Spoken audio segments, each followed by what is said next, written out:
Racontez-nous dans quel état est-il aujourd'hui cet hôtel de police de Perpignan? Qu'est-ce qui pose problème véritablement avec ce commissariat?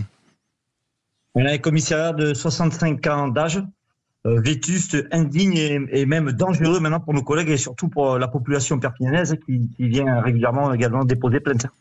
Voilà. C'est-à-dire, qu'est-ce qui pose problème? On parle notamment de rats qui se baladeraient dans les couloirs du commissariat? Alors on a d'abord eu en janvier 2024 comment vous dire, une dalle qui s'est fissurée, une dalle du deuxième étage, c'est quand même pas rien, avec un grand boom. On a évacué les collègues un certain temps, les pompiers sont venus avec d'autres, avec un cabinet d'expertise pour nous dire finalement que le commissariat ne risquait pas de tomber, entre guillemets. Ensuite, on a des inondations régulières.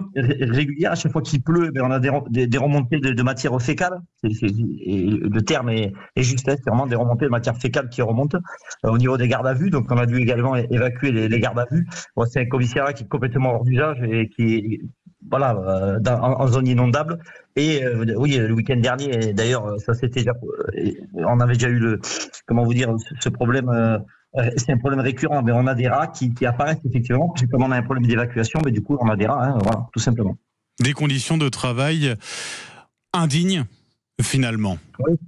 Oui, complètement. Pas du tout à la mesure des promesses qui sont tenues. Enfin, pas du tout à la hauteur, on va dire, des promesses qui sont tenues. Effectivement, on a des collègues qui sont complètement déprivés, découragés, parce qu'on n'a même pas de perspective, parce qu'en plus on nous dit dernièrement avec le ministre de l'Intérieur que il n'y aura pas de nouveau commissariat, très clairement. Donc on est un petit peu, oui, c'est vrai qu'on est un peu, les collègues sont vraiment dans le dur, et puis comme je vous le dis, il n'y a pas que les collègues. Enfin, bon, moi on est représentant du personnel des collègues ici à Alliance Police Nationale, mais on a même honte de temps en temps de recevoir des victimes qui viennent dans ces locaux. On se dit, mais comment on peut recevoir encore au XXIe siècle des gens dans telles conditions? Voilà. Ouais. Vous l'avez dit, un projet, vous souhaitez qu'il y ait la construction d'un nouveau commissariat, d'un nouvel hôtel de police. C'est dans les cartons déjà depuis quelques années. La mairie a déjà d'ailleurs décidé de quel sera véritablement le terrain occupé par ce futur commissariat.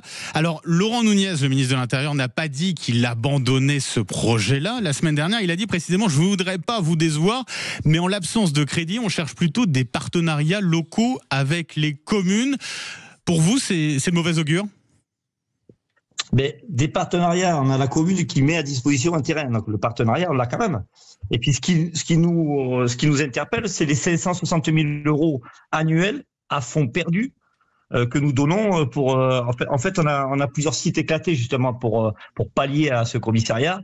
On a les enquêteurs de la PJ, parce que je vais utiliser ce terme, parce que les gens à la radio comprendront pas les nouveaux termes. Il y a des nouveaux sigles avec les DIPN, mais on a la PJ qui est d'un côté, on a la PAF qui est de notre côté, on a l'état-major qui est aussi de notre côté. Vous avez les renseignements territoriaux, vous avez l'OMP. Donc ça fait plein de sites éclatés qui nous coûtent très cher, et on comprend pas pourquoi on n'achète pas directement une cité policière digne de ce nom. Et en plus, on a un coût d'entretien exponentiel du commissariat, puisqu'il tient à peine debout, donc il faut le maintenir. C'est là où on comprend pas, en fait. C'est de l'argent jeté par les fenêtres. Et vous avez le sentiment d'être d'une certaine manière abandonné par l'État, que l'État peut-être se défausse à travers ce qu'il dit exactement de partenariat avec les collectivités locales, que l'État se défausse sur ces collectivités? Oui, c'est vraiment le sentiment qu'on a, et on l'a à tout niveau, parce qu'on l'a même au niveau des effectifs. C'est pareil, on attend des effectifs chaque année, on attend des effectifs, et on a 0 renfort à Perpignan, si ce n'est des dérogatoires des collègues dans d'autres régions qui ont des gros soucis personnels, qui arrivent à finalement muter à Perpignan. Mais sinon, c'est à tout niveau. On a l'impression que Perpignan, je sais pas. On a l'impression qu'on n'est peut-être pas sur la métropole, ou qu'on n'est peut-être pas un territoire français. Voilà. Et ça nous pose vraiment ça nous interpelle. Voilà, c'est assez lourd ce que vous dites, Marc Defrenne, ici. Oui, je pèse mes mots, parce que habituellement je suis un peu plus rustique, entre guillemets.